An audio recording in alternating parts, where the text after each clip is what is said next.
الحمد للہ وکفى والصلاة والسلام على عباده الذین اصطفى خصوصا على افضلهم وخاتم النبیین محمد الامین وعلى آلہ وصحبہ اجمعین.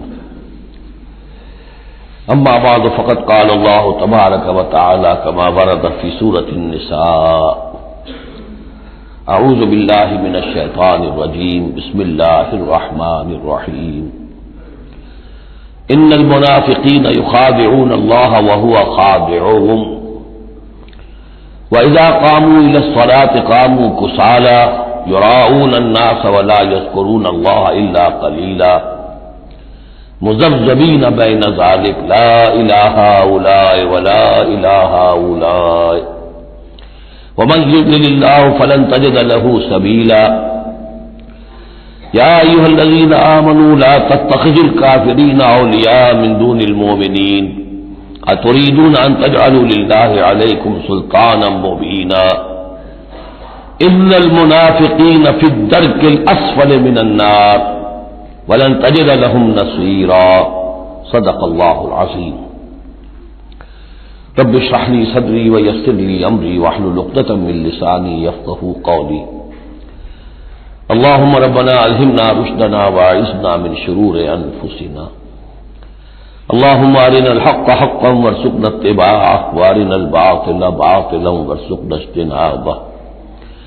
اللهم طهر قلوبنا من النفاق وأعمالنا من الرياء وألسنتنا من الكذب وأعيننا من الخيانة فإنك تعلم خائنة الأعين وما تخفي الصدور.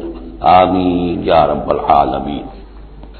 سورہ نساء کے بارے میں نے شروع ہی میں آپ سے عرض کر دیا تھا کہ اس میں سب سے زیادہ خطاب کا رخ جو ہے وہ منافقین کی طرف ہے، اگرچہ کہیں خطاب براہ راست یا ایھا الذین نافقوا کے الفاظ میں نہیں، یا ایھا الذین آمنوا، اس لیے کہ وہ بھی ایمان کے دعوے دار تھے، ایمان کے مدعی تھے، قانونی طور پر وہ بھی مسلمان تھے، مومن تھے. تو یہ طویل ترین مضمون جو ہے اب کنکلوڈ ہو رہا ہے ان آیات مبارکہ میں. ان المنافقین یخادعون اللہ، یقیناً منافق کوشش کر رہے ہیں اللہ کو دھوکہ دینے کی. یہ سورہ بقرہ کے دوسرے رکوع میں بھی آیت آئی تھی.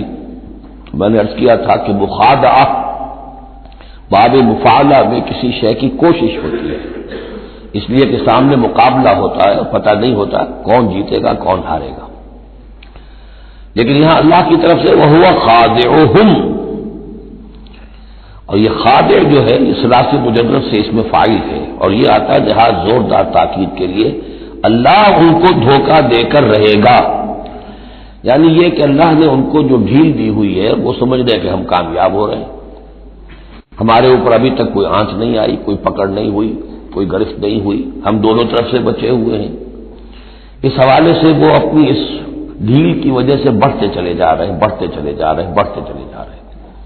اور یہی در حقیقت اللہ کی طرف سے گویا کہ ان کو دھوکہ ہے جو دیا جا رہا ہے کہ وہ سمجھ رہے ہیں کہ ہم کامیاب ہیں. وَإِذَا قَامُوا إِلَى الصَّلَاةِ قَامُوا كُسَالَىٰ، اور جب وہ کھڑے ہوتے ہیں نماز کے لیے، یہ نماز کی طرف، تو کھڑے ہوتے ہیں بڑے کسل مندی کے ساتھ. یہاں ذرا نوٹ کر لیجئے کہ قامہ جو ہے، قامہ یقوم، یہ آتا ہے کھڑے ہونے کے لیے، قائم اس میں فاعل ہے. لیکن جیسے انگریزی زبان میں آپ کو معلوم ہے کہ ورب کے بعد پریپوزیشنز کی تبدیلی سے بڑے بڑے مفہوم بدل جاتے ہیں. انگریزی میں ٹو گیو ایک خاص مصدر ہے، ٹو گیو اپ، اب زمین و آسمان کا فرق ہو گیا. ٹو گیو ان بالکل ہی الٹی بات ہو گئی. عربی میں اتنا فرق نہیں ہوتا، لیکن پھر بھی ظاہر بات ہے کہ جو پریپوزیشنز چینج ہوتی ہیں تو فرق پڑتا ہے. اسی لیے میں نے کہا تھا قام اعلی اور رجال قوامون علی النساء، اس میں حاکم ہونا، سربراہ ہونا، کسی کے حکم کا نافذ ہونا. قام الی، کسی شے کے لیے کھڑے ہونا، کسی شے کی طرف کھڑے ہونا، کوئی کام کرنے کا ارادہ کرنا. وَإِذَا قَامُوا إِلَى الصَّلَاةِ قَامُوا كُسَالَىٰ، جب کھڑے ہوتے ہیں نماز کی طرف تو صاف نظر آ جاتا ہے کہ طبیعت میں بشاشت نہیں ہے، طبیعت میں آمادگی نہیں ہے، مجبوراً کیونکہ اپنے آپ کو مسلمان ظاہر کرنا ہے لہذا کھڑے ہو رہے ہیں. قام بے ہم نے پڑھا تھا، قوامین بالقسط، قائما بالقسط اللہ کی شان ہے، کسی شے کو قائم کرنا۔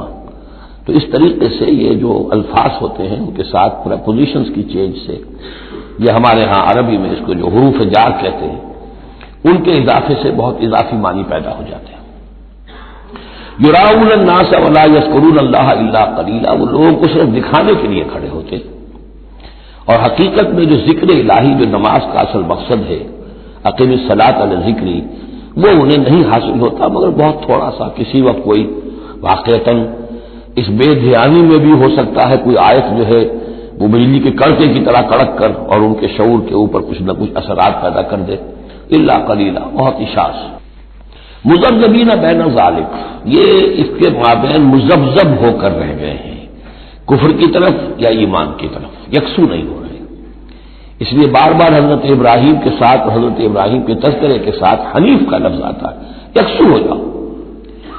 دنیا میں کفر پر بھی انسان یکسو ہو تو کم سے کم دنیا بن جائے گی اس کی، لیکن یہ کہ اصل میں اگر دنیا اور آخرت دونوں بنانے ہیں تو پھر ایمان کے ساتھ یکسو ہونا ضروری ہے۔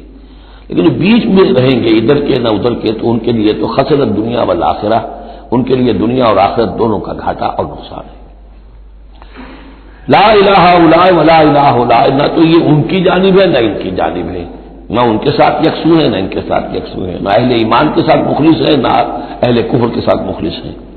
وَمَن يُضْلِلِ اللَّهُ فَلَن تَجِدَ لَهُ سَبِيلًا، اور جسے اللہ ہی نے گمراہ کر دیا ہو، یعنی جس کی گمراہی پر اللہ کی طرف سے مہر تصدیق ثبت ہو چکی ہے، پھر اب اس کے لیے فَلَن تَجِدَ لَهُ سَبِيلًا، اس کے لیے اب کوئی راستہ نہ پاؤ گے۔ یا ایھا الذین آمنوا لا تتخذوا الکافرین اولیاء من دون المؤمنین، یہ مضمون پہلے بھی آ چکا ہے، یہ بھی نفاق کی علامت ہے کہ اہل ایمان کو چھوڑ کر کافروں کے ساتھ دوستیوں کی پینیاں بڑھائی جائیں۔ اہل ایمان مت بناؤ کافروں کو اپنے حمایتی اور مددگار اور دوست اور بھیدی مسلمانوں کو چھوڑ کر۔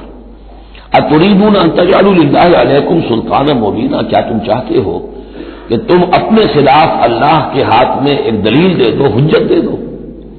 یعنی اللہ تعالیٰ جب محاسبہ کرے گا آخرت میں تو اس دلیل کا کیا جواب دو گے کہ تمہاری دوستیاں کافروں کے ساتھ تھی؟ تو یہ تو حجت قاطع بن جائے گی تمہارے خلاف، علیکم سلطان مبینہ، یہ حجت قاطعہ ہوگی تمہارے خلاف۔ اب یہ آ رہی آیت ایک اعتبار سے یہ منافقین کے حق میں قرآن حکیم کی سخت ترین آیت ہے، اگرچہ جو سخت ترین آیت بعض اعتبارات سے بلکہ ایک خاص لطیف پہلو سے سخت تر جو آیت ہے وہ سورہ توبہ میں آئے گی۔ یہ دو صورتیں ہیں اصل میں طویل صورتوں میں سے، سورہ توبہ اور سورہ نساء، جس میں کہ نفاق کا مضمون سب سے زیادہ تفصیل کے ساتھ آیا۔ ان المنافقین فی الدرک الاسفل من النار، یقیناً منافق آگ کے سب سے نچلے طبقے میں ہوں گے۔ ولن تجد لهم نصیرا، اور تم نہ پاؤ گے ان کے لیے کوئی مددگار، الا الذین تابوا۔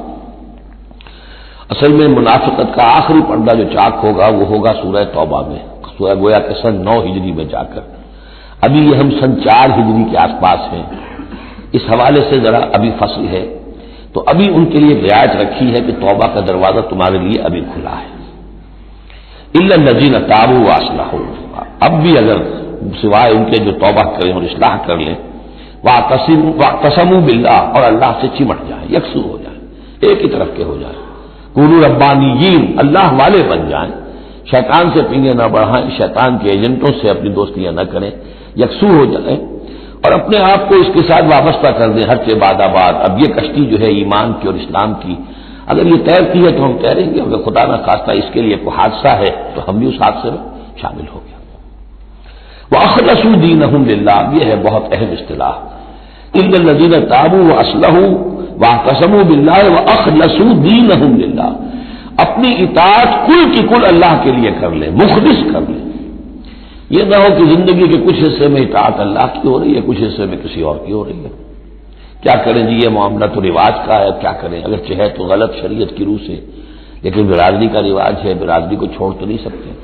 معلوم ہو آپ نے اپنی اطاعت کے حصے جو ہیں علیحدہ کر لیے، یہ حصہ جو ہے برادری کی اطاعت میں جائے گا، یہ حصہ اللہ کی اطاعت میں جائے گا۔ اطاعت جب تک کل کی کل اللہ کی نہ ہو، جیسے سورہ بقرہ میں ہم نے پڑھا تھا، قاتلوہم حتی لا تکون فتنۃ ویکون الدین للہ، دین ہو جائے پورا اللہ کے لیے۔ تو ایک تو اجتماعی سطح پر دین اللہ کے لیے ہو جائے، یعنی اسلامی ریاست قائم ہو جائے، پورا اسلامی قانون ہو، پورا اسلامی نظام ہو۔ اگر یہ نہیں ہے تو ایک شخص انفرادی سطح پر تو اپنی اطاعت کو خالص کر لے اللہ کے لیے، تو یہ تو انفرادی گویا کہ توحید عملی ہے۔ فَأُولَٰئِكَ مَعَ الْمُؤْمِنِينَ، تو یہ لوگ پھر اہل ایمان میں شامل ہو جائیں گے۔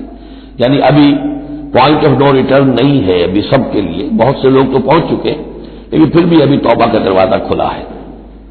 وَسَوْفَ يُؤْتِ اللَّهُ الْمُؤْمِنِينَ أَجْرًا عَظِيمًا، اور جہاں تک مومنین کا تعلق ہے تو اللہ تعالیٰ اہل ایمان کو تو ان قریب بہت بڑا اجر عطا فرمائے گا۔ اب یہ اپیل کے انداز میں بھی آخری بات ہے، مَا يَفْعَلُ اللَّهُ بِعَذَابِكُمْ، سوچو اے منافقو اللہ تمہیں عذاب دے کر کیا لے گا۔ اللہ کو سیڈسٹ ہستی نہیں ہے معاذ اللہ کہ اسے لوگوں کو دکھ پہنچا کر خوشی ہوتی ہو۔ ایسے پرورٹڈ انسان ہوتے ہیں، ان کی شخصیتیں مست ہو چکی ہوتی ہیں، جو دوسروں کو تکلیف میں دیکھتے ہیں تو خوش ہوتے ہیں، دوسروں کو تکلیف پہنچا کر کوفت پہنچا کر انہیں کچھ راحت حاصل ہوتی ہے۔ تو اللہ معاذ اللہ ایسا نہیں ہے۔ ما یفعل اللہ بعذابکم، اللہ کیا لے گا تم سے، تمہیں عذاب دے کر، ان شکرتم وآمنتم، اگر تم شکر کی روش اختیار کرو، ایمان کی روش اختیار کرو۔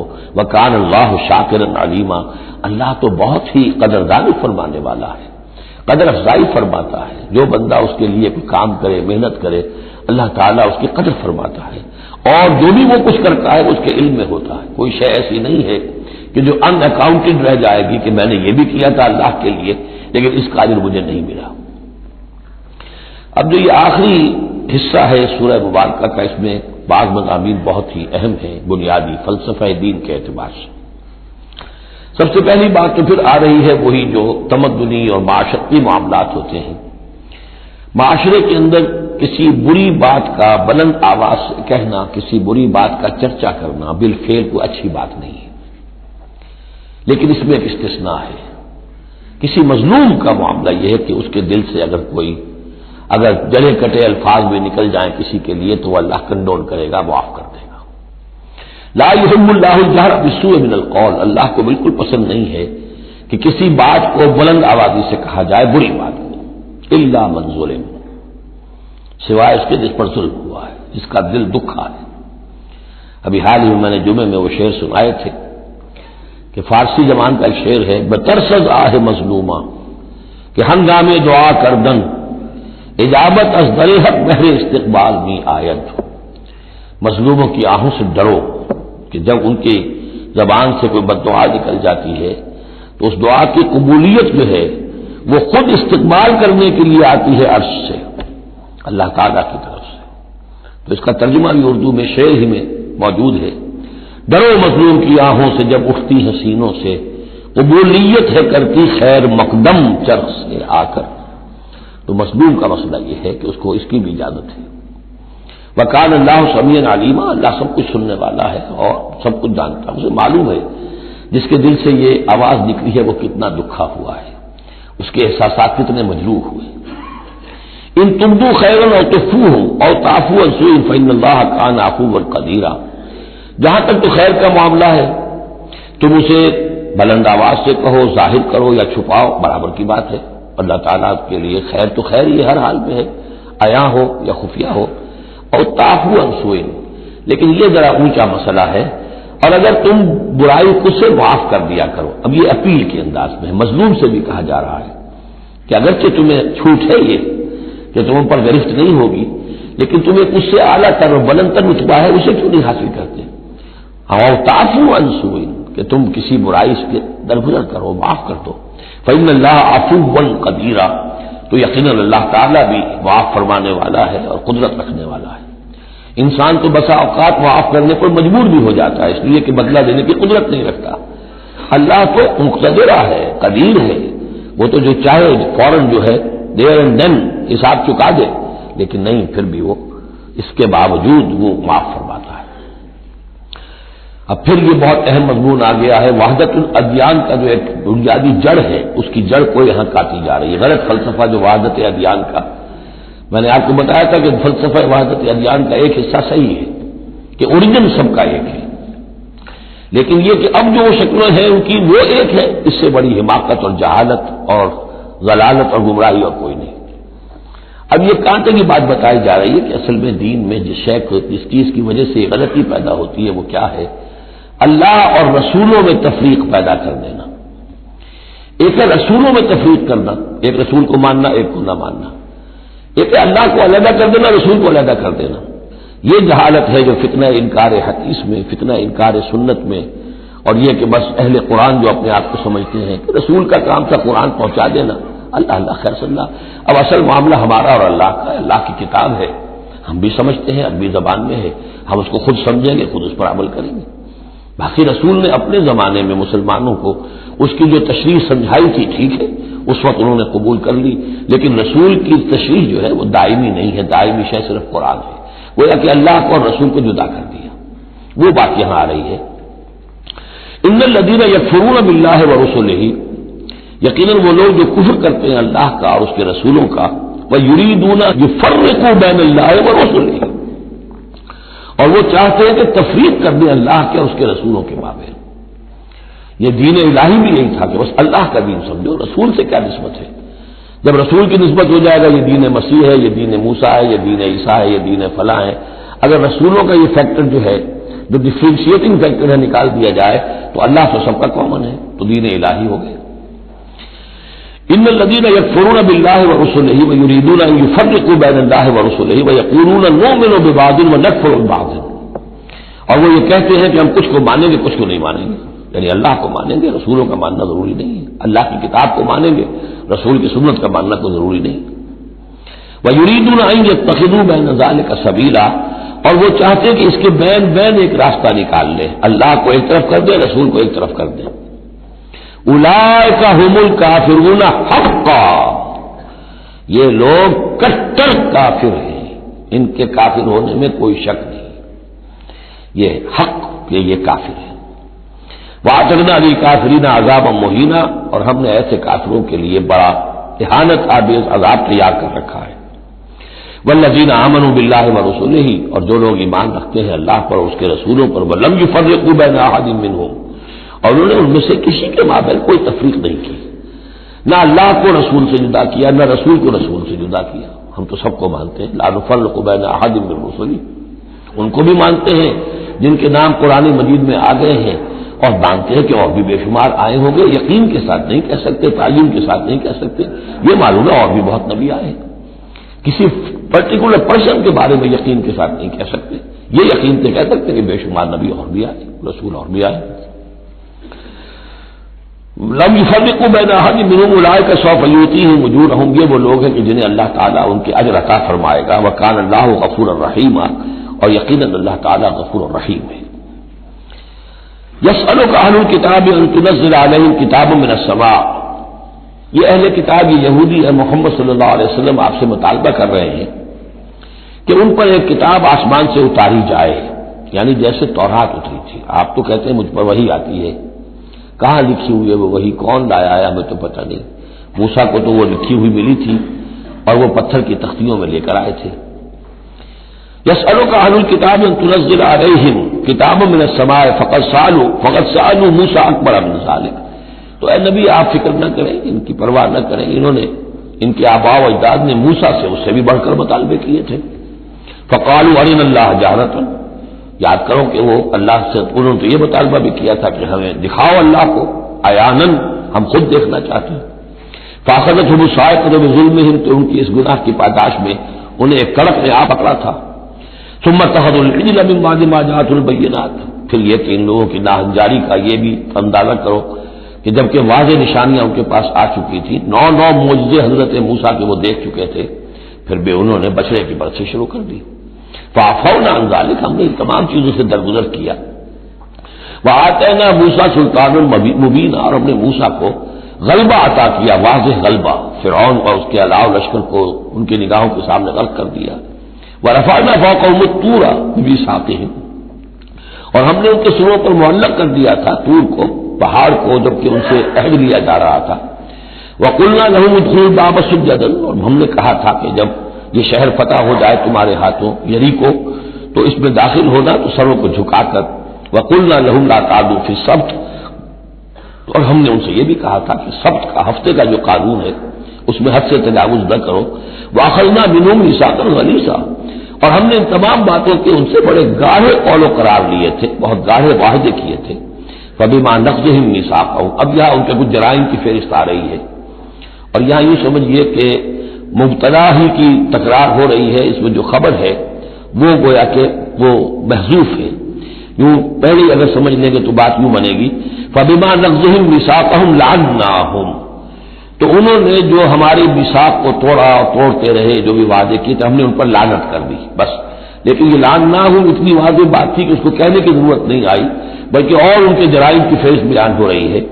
فَبِمَا نَقْضِهِمْ مِيثَاقَهُمْ وَكُفْرِهِمْ بِآيَاتِ اللَّهِ، اللہ کی آیات کے انکار کے سبب سے، وَقَتْلِهِمُ الْأَنبِيَاءَ بِغَيْرِ حَقٍّ، اور ان کا انبیاء کا قتل کر دینا بغیر حق.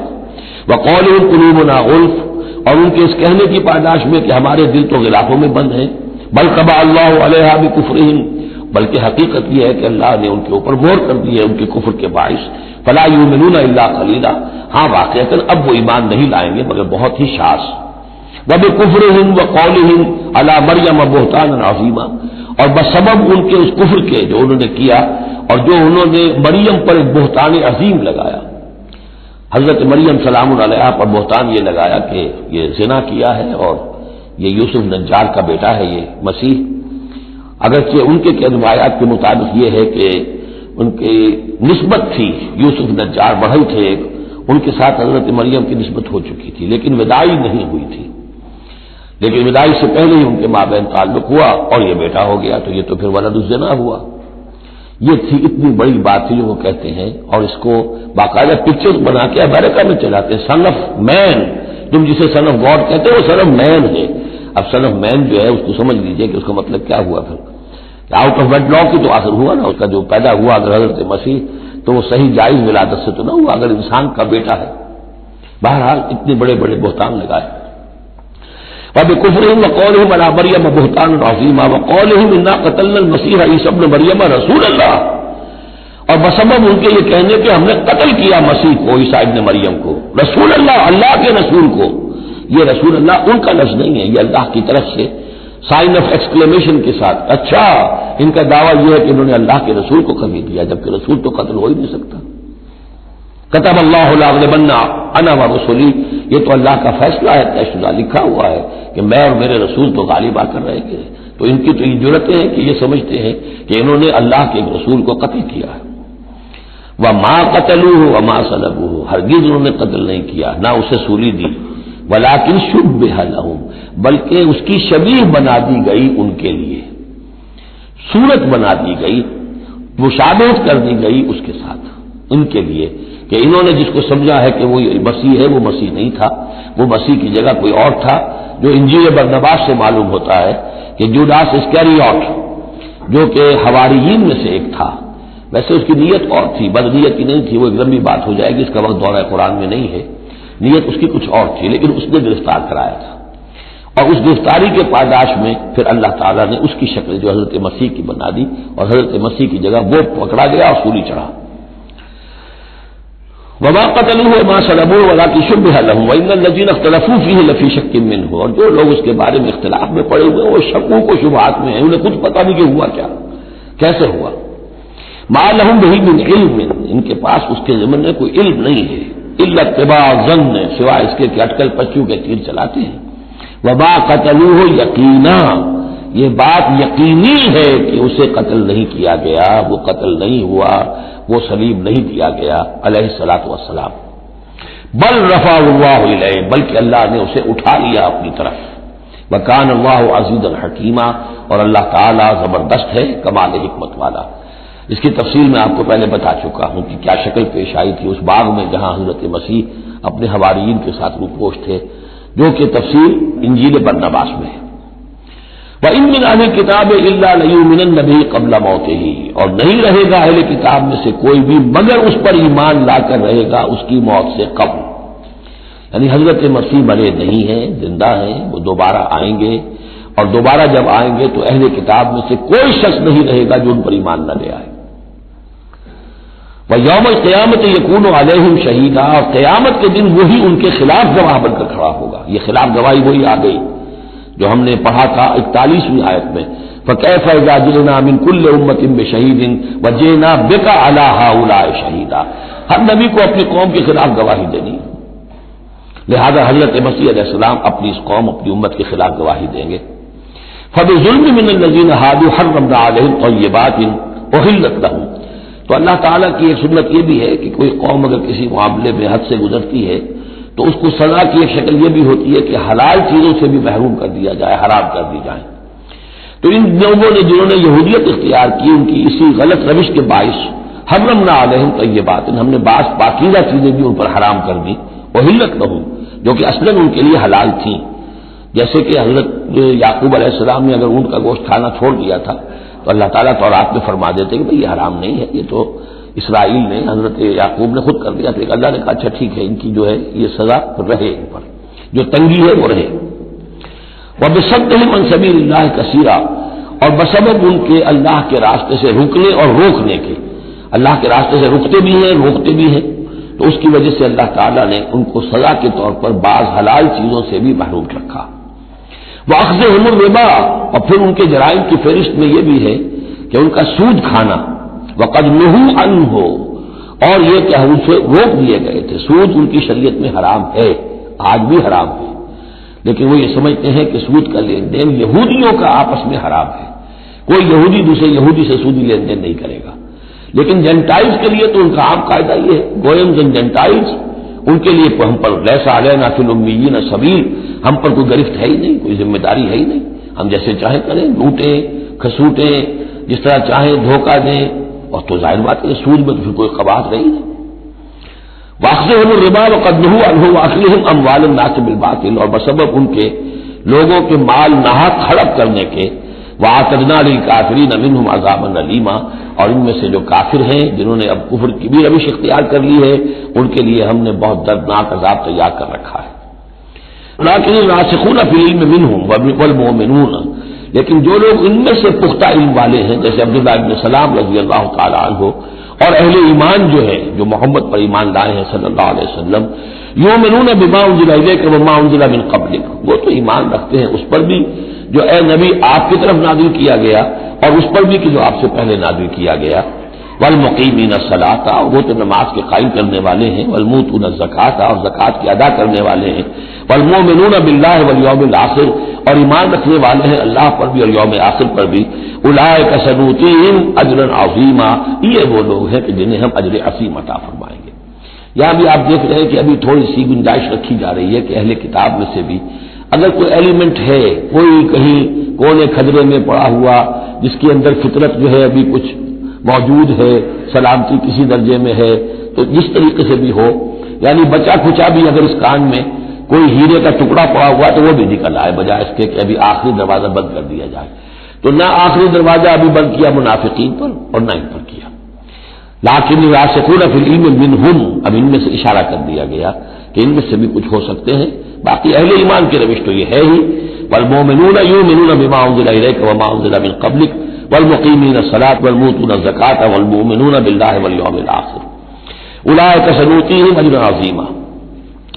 اب جو مقام آ رہا ہے یہ 23ویں رکوع کے شروع میں، یہ ان چند مقامات میں سے قرآن کے جس میں کہ انبیاء اور رسولوں کے ناموں کا گلدستہ آیا ہے. مثلا یہاں آپ دیکھیں گے پے بپے بہت سے انبیاء اور رسول کا نام لیے گئے، پھر ان میں سے بعض کی جو اضافی اور شانیں ہیں ان کا بیان کیا گیا، اور پھر بڑی اہم آیت فلسفہ قرآن کے اعتبار سے آگے آئے گی کہ نبوت کا بنیادی مقصد کیا ہے. نبوت کا بنیادی مقصد، فلسفہ نبوت، اساسی فلسفہ نبوت. انا اوحینا الیک کما اوحینا الی نوح، اے نبی ہم نے آپ کی جانب بھی وحی کی ہے جیسے کہ ہم نے نوح کی طرف وحی کی تھی. والنبیین من بعدہ، اور ان کے بعد بہت سے انبیاء پر کی تھی. حضرت شیس علیہ السلام وہ بھی حضرت نوح علیہ السلام، بلکہ یہ تو حضرت نوح سے بھی پہلے کے لوگ ہیں، شیس جو ہیں. اوحینا الی نوح والنبیین من بعدہ واوحینا الی ابراہیم واسماعیل واسحاق ویعقوب والاسباط، اور ہم نے وحی کی ابراہیم کی طرف، اسماعیل کی طرف، اسحاق کی طرف، یعقوب کی طرف اور ان کی اولاد کی طرف. وعیسیٰ وایوب ویونس وہارون وسلیمان، اور عیسیٰ کی جانب اور ایوب کی جانب اور یونس کی جانب اور ہارون کی جانب اور سلیمان کی جانب. وآتینا داؤد زبورا، اور داؤد کو تو ہم نے زبور جیسی کتاب عطا فرمائی.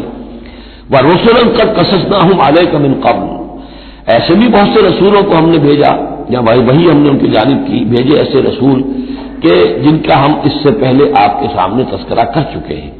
وَرُسُلًا لَمْ نَقْصُصْهُمْ عَلَيْكَ، اور ایسے بھی بہت سے رسول ہیں کہ جن کے حالات ہم نے آپ کے سامنے بیان نہیں کیے. پوری دنیا کی تاریخ بیان کرنا تو قرآن مجید کا مقصد نہیں ہے، تو کتاب ہدایت ہے، تاریخ کی کتاب نہیں ہے. وَكَلَّمَ اللَّهُ مُوسَىٰ تَكْلِيمًا، اور خاص اب شان جو حضرت موسیٰ علیہ السلام کی امتیازی شان ہے، اور موسیٰ سے تو کلام کیا اللہ نے جیسے کہ کلام کیا جاتا ہے، بس صرف یہ ہے کہ من ورائے حجاب تھا، پردے کے پیچھے سے تھا دو بدو کلام. اب وہ آیت آ رہی ہے کہ یہ رسول کس لیے بھیجے گئے. رسلا مبشرین و منذرین، یہ رسول بھیجے گئے بشارت دینے والے بنا کر اور خبردار کرنے والے بنا کر. لئلا یکون للناس علی اللہ حجۃ بعد الرسل، تاکہ نہ رہ جائے لوگوں کے حق میں، للناس لام نوٹ کیجئے، علی اللہ اللہ کے مقابلے میں کوئی حجت کوئی دلیل رسولوں کے آنے کے بعد. وکان اللہ عزیزا حکیما، اور اللہ تعالیٰ زبردست ہے لیکن ساتھ ہی حکمت والا ہے. اب اس کو سمجھیے کہ جب ہم یہ کہتے ہیں کہ قیامت کے دن اللہ تعالیٰ حساب لے گا اور امتحان ہوگا، امتحان سے پھر نتائج نکلیں گے ہمارے کہ کون پاس ہوا کون فیل ہوا، لیکن امتحان لیا جاتا ہے کچھ پڑھا کر. کیا پڑھایا ہم نے؟ جانچا جاتا ہے کسی کو کچھ دے کر. کسی بچے کو آپ دیجیے 10 روپے، پھر آپ دیکھیے اس کا میدان تباہ کیا ہے، ٹافی کی دکان کی طرف بھاگتا ہے یا کوئی کسی کتابوں کی دکان کی طرف بھاگتا ہے، پتہ چل جائے گا اس کا رجحان کیا ہے. کچھ دے کر آزماتے ہیں، کچھ پڑھا کر امتحان لیتے ہیں. تو ہمیں کیا پڑھایا ہے، کیا دیا ہے؟ اس میں ہے جو قرآن مجید کا بنیادی فلسفہ ہے کہ اللہ تعالیٰ نے انسان کو سمع، بصر، عقل، 3 بڑی چیزیں دی. پھر اللہ تعالیٰ نے انسان کے اندر روح ودیت کی اور نفس انسانی میں خیر اور شر کا علم ودیت کر دیا ہے. اب آئندہ کوئی وحی نہ آئے تب بھی ہر انسان جو ہے ان باتوں کی بنا پر اکاؤنٹیبل ہے. ہم نے تمہارے اندر تمیز رکھ دی تھی یہ نیکی ہے یہ بدی ہے، تم بدی کی طرف کیوں گئے؟ تو گویا کہ کوئی نبی نہ آتا، کوئی کتاب نہ آتی، کوئی رسول نہ آتا، تب بھی اللہ تعالیٰ کی طرف سے محاسبہ ناحق نہیں تھا، اس لیے کہ وہ بنیادی چیزیں اللہ تعالیٰ دے چکا ہے. البتہ اتمام حجت کرتا ہے اللہ. اب یہ نوٹ کیجیے، حجت کیا ہے؟ حجت تو عقل ہے جو اللہ نے ہمیں دے رکھی ہے. ان السمع والبصر والفؤاد کل اولئک کان عنہ مسئولا، اس کی بنیاد پر مسئولیت ہے. اور یہ کہ نفس ونفس وما سواہا فالہمہا فجورہا وتقواہا، اس کے اندر نیکی اور بدی کی تمیز بدیت کر دی ہے. پھر تمہیں روح پھونکی ہے. ان سب چیزوں کی بنا پر تم اکاؤنٹیبل ہو، کوئی نبی آتا یا نہ آتا. یہ حجت اللہ کی تم پر قائم ہے. لیکن پھر بھی اللہ اتمام حجت کرنے کے لیے یہ اضافی شے ہے کہ اللہ نے تم ہی میں سے کچھ لوگوں کو چنا جو بڑے ہی اعلیٰ کردار کے لوگ تھے. تم جانتے تھے کہ یہ ہمارے ہاں کے بہترین لوگ ہیں، ان کے دامن کردار پر کوئی داغ دھبا نہیں ہے، ان کی سیرت و اخلاق تمہارے سامنے تھی کھلی کتاب کے مانند. ان کے پاس ہم نے اپنی وحی بھیجی اور پھر تمہیں یہ کرو یہ نہ کرو یہ بھی بتا دیا. ایگزامینیشن میڈ ایزی بھی ہو گیا تمہارے لیے. اس امتحان کو ہم نے اتنا آسان کر دیا تاکہ اب کسی کے پاس کوئی عذر باقی نہ رہ جائے. کوئی جو ہے یہ پلیڈ نہ کر سکے کہ میں تو اگنورنس کے پلیڈ کرے کہ میں تو اگنورنٹ تھا، مجھے معلوم نہیں تھا. جب رسول آ گئے تو اب کوئی عذر باقی نہیں رہا. رسول سے پہلے پھر بھی کچھ کہہ سکتا ہے پروردگار میں ایسے ماحول میں پیدا ہو گیا تھا، وہاں سب کے سب اسی رنگ میں لگے ہوئے تھے. پروردگار میں اپنے 2 وقت کی روٹی کے دھندے میں ایسا لگا رہا کہ مجھے کبھی ہوش ہی نہیں آئی کہ میں سوچتا. لیکن جب رسول آ جاتے ہیں اور رسولوں کے آنے کے بعد حق مبرہن ہو جاتا ہے اور حق و باطل کے درمیان امتیاز بالکل واضح طور پر قائم ہو جاتا ہے، پھر کوئی عذر باقی نہیں رہتا، کوئی حجت پیش کرنے کے لیے لوگوں کے جانب سے اللہ کے سامنے اللہ کے محاسبے کے مقابلے میں باقی نہیں رہتی. تو یہ اتمام حجت ہے، اللہ کی طرف سے حجت کا اتمام. رسلا مبشرین، اور کر کیا سکتے ہیں رسول؟ نہ کسی کو زبردستی ہدایت پر لا سکتے ہیں، ظاہر بات ہے کسی کو گمراہ کرنا تو پیش نظر ہے ہی نہیں، لیکن کسی کو زبردستی ہدایت پہ نہیں لا سکتے. ہاں جن کے اپنے اندر کی یہ چیزیں جاگ جائیں گی، متوجہ ہو جائیں گے، اپنے باطن کی حقیقتوں کی طرف دیکھیں گے اور پھر یہ کہ نبی کی بات سنیں گے، اس سے فائدہ اٹھائیں گے، سیدھے راستے پر چلیں گے، ان کے لیے مبشر ہوں گے، بشارت، فراح و ریحان و جنت نعیم۔ اور جو لوگ یہ ہے کہ اس کے بعد بھی اپنی غلط ہی راستوں پر چلتے رہیں گے، تعصب میں، ہٹ دھرمی میں، ضد میں، مفادات میں، چودراہٹوں کی وجہ سے، ان کو خبردار کریں گے کہ اب تمہارے لیے بدترین انجام جو ہے جہنم تیار ہے۔ تو رسولوں کا بنیادی فنکشن یہی ہے، تبشیر اور انذار، مبشرین و منذرین۔ کس لیے؟ لے اللہ یکونا، تاکہ نہ رہ جائے، للناس، لوگوں کے پاس، لوگوں کے حق میں، اللہ اللہ کے مقابلے میں، یعنی اللہ کے محاسبے کے مقابلے میں، حجت، کوئی حجت، کوئی عذر، کوئی بہانہ باقی نہ رہے بعد الرسل، رسولوں کے آنے کے بعد۔ وکان اللہ عزیز الحکیمہ، اللہ عزیز ہے، بغیر رسولوں کے بھی محاسبہ کرے۔ اختیار کا مطلق ہے، حکیم ہے، اس نے یہ نظام بنایا ہے اپنے محاسبہ اخروی کے لیے۔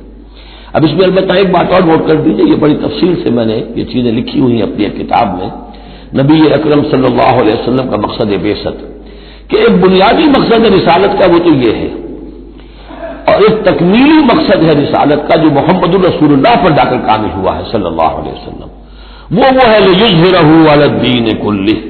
انہوں نے بھی کام شروع کیا یہیں سے، یا ایھا النبی انا ارسلناک شاہدا ومبشرا ونذیرا وداعیا الی اللہ باذنہ وسراجا منیرا۔ بنیادی حیثیت تو وہی آپ کی بھی وہی ہے، لیکن اس کے اوپر تکمیلی حیثیت کیا ہے؟ هو الذی ارسل رسولہ بالہدی ودین الحق لیظہرہ علی الدین کلہ۔ یہ آپ کی امتیازی شان ہے۔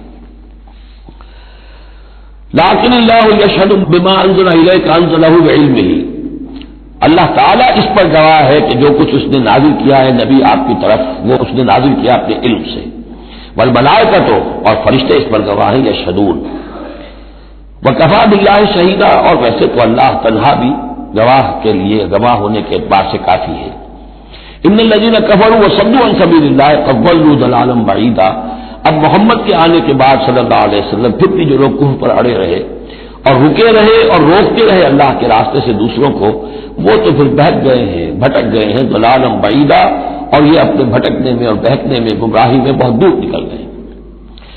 ان الذین کفروا وظلموا لم یکن اللہ لیغفر لهم۔ اب یہ لوگ جنہوں نے کفر کیا ہے، جو اڑ گئے ہیں کفر پر اور جو اس شرک پر اور ناحق جو راستہ ہے اس کے اوپر جم گئے ہیں، لم یکن اللہ لیغفر لهم، اب اللہ کا یہ طریقہ نہیں ہوگا کہ انہیں معاف کر دے، اللہ انہیں اب ہرگز بخشنے والا نہیں ہے۔ ولا لیہدیہم طریقہ، اور نہ یہ کہ انہیں کسی راستے کی ہدایت دے، الا طریقہ جہنم، سوائے ایک راستے کے، اور وہ جہنم کا راستہ ہے۔ اب تو وہی کھلی ہوئی ہے شاہراہ، اسی پر یہ بگٹر دوڑتے رہیں، خالدین فیہا، اس میں ہمیشہ ہمیش رہیں گے، ابدا، ہمیشہ ہمیش۔ وکان ذلک علی اللہ یسیرا، اور یہ اللہ پر بہت آسان ہے۔ دیکھیے اس کو مقابلے میں لائیے، ما یفعل اللہ بعذابکم، اللہ کیا کرے گا تمہیں عذاب دے کر، لیکن اس سے یہ نہ سمجھے کہ اللہ عذاب نہیں دے گا، یقیناً اللہ سیڈسٹ نہیں ہے، یقیناً اللہ کو عذاب دے کر خوشی نہیں ہوگی، لیکن یہ کہ اس کا ایک ضابطہ ہے، اس کا ایک قانون ہے، اسی پر اس نے دنیا بنائی ہے، لہذا اس کے مطابق وہ عمل تو کرے گا، اور یہ اس پر کوئی بھاری گزرنے والی بات نہیں ہے کہ اپنی ہی مخلوق کو، اس لیے کہ بعض بلند قسم کے صوفی جو ہیں وہ یہ بھی کہتے ہیں کہ یہ اللہ بڑا رحیم ہے، اب کیا وہ اپنی مخلوق کو جہنم میں جھونک دے گا، یہ تو ایسے ڈراوے کے لیے، ذرا سیدھا کرنے کے لیے، جیسے بچوں کو ڈانٹ دیتا ہے باپ ہو ماں ہو، میں تیرا قیمہ کر دوں گی، تو کوئی کیا قیمہ کر دے گی کوئی ماں اپنے بچے کا؟ لیکن یہ تو اصل میں صرف ڈراوا ہے اور کچھ نہیں، لیکن یہ بات صحیح نہیں ہے۔ اسی لیے اللہ تعالیٰ کہتا ہے کہ کان ذالک علی اللہ یسیرا، اللہ کے لیے یہ بہت آسان ہے، بہت ہلکی بات ہے اس کے لیے۔ یا ایھا الناس، اب یوں سمجھیے کہ کنکلوڈنگ حصہ جو ہے سورہ مبارکہ کا، یا ایھا الناس قد جاءکم الرسول بالحق من ربکم فآمنوا خیرا لکم۔ اس عبارت میں جو زور ہے، میں نے کوشش کی ہے کہ میں اسے اپنی آواز کے ذریعے سے واضح کروں، اے لوگوں تمہارے پاس آ چکا ہے رسول حق کے ساتھ، یعنی اب تم یہ نہیں کہہ سکو گے کہ رسول نہیں آیا، ہمیں پتہ نہیں تھا۔ You won't be able to plead ignorance، یہ نہیں کہہ سکتے کہ ہمیں معلوم نہیں تھا، ہم پر بات کھولی نہیں ہوئی، ہم پر بات واضح نہیں ہوئی، یہ بہانہ ختم ہو گیا اب محمد کے آنے کے بعد۔ یا ایھا الناس قد جاءکم الرسول بالحق من ربکم فآمنوا خیرا لکم، ایمان لے آؤ یہی تمہارے لیے بہتر ہے، بلکہ صحیح ترجمہ ہوگا اسی میں تمہاری خیریت ہے۔ وَإِن تَكْفُرُوا فَإِنَّ لِلَّهِ مَا فِي السَّمَاوَاتِ وَالْأَرْضِ، کفر پر اڑے رہو گے تو اللہ تعالیٰ کا کیا بگاڑ لو گے؟ آسمانوں اور زمین میں جو کچھ ہے وہ اللہ ہی کا ہے۔ وَكَانَ اللَّهُ عَلِيمًا حَكِيمًا، اللہ علیم ہے، حکیم ہے۔ یا اہل الکتاب لا تغلوا فی دینکم، اے کتاب والو اپنے دین میں غلو نہ کرو۔ ولا تقولوا علی اللہ الا الحق، اور اللہ کی طرف کوئی شے منسوب نہ کرو سوائے اس کے جو درست ہو اور حق ہو۔ جھوٹ بولنا ہے تو بازی بابا ہم بازی، جھوٹ بولنا ہے خود بولو۔ خدا پر جھوٹ جڑنا اللہ نے یہ کہا، یہ تو گویا کہ یوں سمجھیے کہ بازی بابا ہم بازی والی بات ہو گئی۔ لا تقولوا علی اللہ الا الحق انما المسیح عیسی ابن مریم رسول اللہ، دیکھو مسیح عیسیٰ ابن مریم اللہ کے رسول تھے، یہ حیثیت ان کی ہے، الوہیت میں کوئی حصہ نہیں ہے، وہ خدا کے بیٹے نہیں ہیں، رسول اللہ ہے۔ وَكَلِمَتُهُ أَلْقَاهَا إِلَىٰ مَرْيَمَ، اور اس کا ایک کلمہ ہے کہ جو اس نے ڈالا مریم پر، یعنی مریم کی رحم میں جو حمل ہوا ہے حضرت عیسیٰ کا، وہ اللہ کے کلمہ کن کی طرف سے پھیل ہوا ہے۔ ایک جو فزیکل جو بھی حصے ہیں کسی عمل کے، اب کسی بھی انسان کی ولادت میں ایک حصہ باپ کا ہے، ایک حصہ ماں کا ہے، لیکن حضرت مسیح علیہ السلام کی ولادت میں ماں والا حصہ تو پورا موجود ہے، حمل ہوا ہے، 9 مہینے آپ اپنے رحم میں رہے حضرت مریم سلام علیہا کے، لیکن یہ کہ باپ والا حصہ نہیں ہے۔ تو اللہ تعالیٰ کے ہاں جہاں پر بھی کوئی اس طرح کا لنک جو ہے، جو میٹیریل لنکس ہیں جو، وہ اگر کہیں ٹوٹا ہے تو کن، اللہ کا ایک کن جو ہے، اللہ کا ایک امر، وہ وہاں پر کفایت کرتا ہے۔ اس معنی میں اللہ تعالیٰ کے کلمے ہیں، کلمتہ القاہا الی مریم اور روح من، اور ایک خاص روح ہے اللہ کی طرف سے، یعنی روح تو ویسے سب کی اللہ کی طرف سے ہے، لیکن یہ کہ روحوں کے بڑے اونچے مراتب بھی ہیں۔ ایک روح محمدی ہے جس کو ہم عام طور پر ہمارے علماء نور محمدی کہتے ہیں۔ وہ نور محمدی کیا ہے؟ روح محمدی، اس لیے کہ روح جو ہے نورانی شے ہے۔ ملائکہ بھی نور سے پیدا ہوئے ہیں، اور انسانی ارواح ہے وہ بھی نور سے پیدا ہوئے ہیں، جنات نار سے پیدا ہوئے ہیں، حیوانات اور انسان کا بھی حیوانی جسم جو ہے یہ مٹی اور پانی سے پیدا ہوا ہے، سیدھی بات ہے۔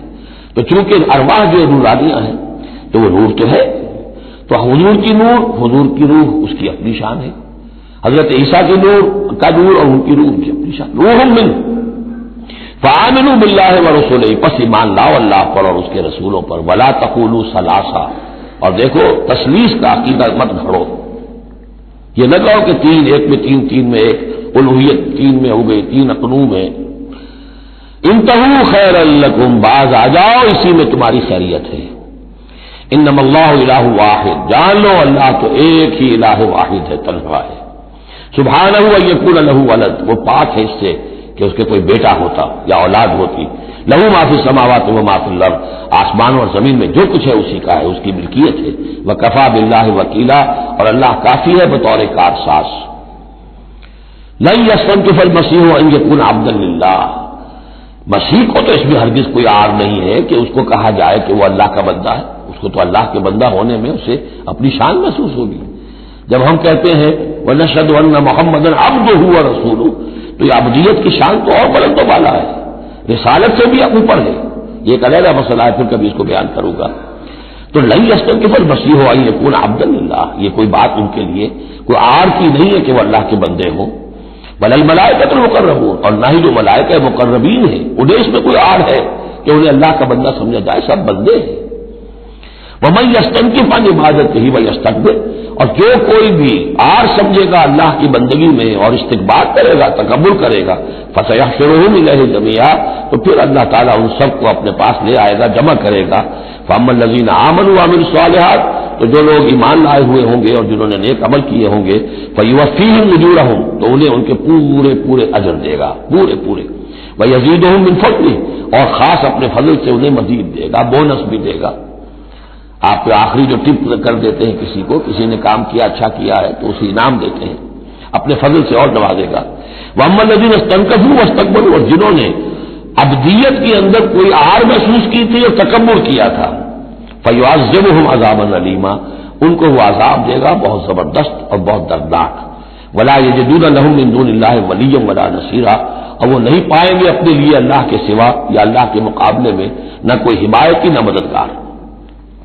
یا ایھا الناس قد جاءکم برہان من ربکم، اے لوگوں دیکھو آ چکی ہے تمہارے پاس برہان تمہارے رب کی طرف سے۔ اب یہ قرآن مجید کی طرف اشارہ ہو رہا ہے، اور برہان بھی قرآن جمع محمد مل کر برہان ہوں گے صلی اللہ علیہ وسلم، جیسے میں بیان کر چکا ہوں شروع میں تعارف قرآن میں کہ کتاب جمع رسول مل کر بینہ، حتیٰ کاتیہ البینہ، اور بینہ کیا ہے؟ رسول من اللہ یتلو صحفا مطہرۃ فیہا کتب قیمہ، وانزلنا الیکم نورا، اور ہم نے تمہاری طرف نور نازل کر دیا ہے۔ یہاں کیونکہ لفظ کے ساتھ انزال آیا ہے، اس سے مراد لازماً قرآن مجید ہے۔ انزلنا الیکم نورا مبینا، انزلنا ہم نے نازل کر دیا ہے تمہاری طرف ایک روشن نور۔ فاما الذین آمنوا باللہ واعتصموا بہ، تو اب جو لوگ اللہ پر ایمان لائیں گے اور اس کے ساتھ چمٹ جائیں گے، یکسو ہو جائیں گے، خالص اللہ والے بن جائیں گے، مذبذب نہیں رہیں گے کہ ادھر اور ادھر، کبھی ادھر کبھی ادھر، نہ ادھر نہ ادھر، یہ نہیں ہوگی بات، بلکہ یہ کہ وہ پورے طرح یکسو ہو کر اللہ کے دامن سے وابستہ ہو جائیں گے۔ فَسَيُدْخِلُهُمْ فِي رَحْمَةٍ مِّنْهُ وَفَضْلٍ، انہیں وہ داخل کرے گا اپنی رحمت اور فضل میں، وَيَهْدِيهِمْ إِلَيْهِ صِرَاطًا مُسْتَقِيمًا، اور پھر یہ کہ انہیں چلائے گا صراط مستقیم پر جو اس تک لے آئے گی، وہ صراط مستقیم یہدیہم الیہ اپنی طرف ہدایت دے گا، سہج سہج رفتہ رفتہ، الیہ اپنے پاس اپنے خاص فضل و کرم کی جوار رحمت میں لے آئے گا، صراط مستقیمہ سیدھے راستے پر چلا کر۔ اب یہ جو ہے آخری ایک آیت رہ گئی ہے، پھر یہ استفتاء ہے۔ قانون وراثت میں جو ایک لفظ آیا تھا کلالہ، اور کلالہ کے بارے میں آیا تھا کہ اس کے اگر بہن بھائی ہوں تو ان کی وراثت کا حکم یہ ہے، وہ لوگوں پر واضح نہیں ہو سکا تھا، جیسے کہ خواتین کے بارے میں بات اور مسائل واضح نہیں ہو سکے تھے۔ تو یستفتونک، اے نبی یہ آپ سے فتویٰ مانگ رہے ہیں، وضاحت چاہ رہے ہیں۔ قل اللہ یفتیکم فی الکلالہ، کہو کہ اللہ تعالیٰ تمہیں کلالہ کے بارے میں مزید وضاحت دے رہا ہے، فتویٰ دے رہا ہے، حکم بتا رہا ہے۔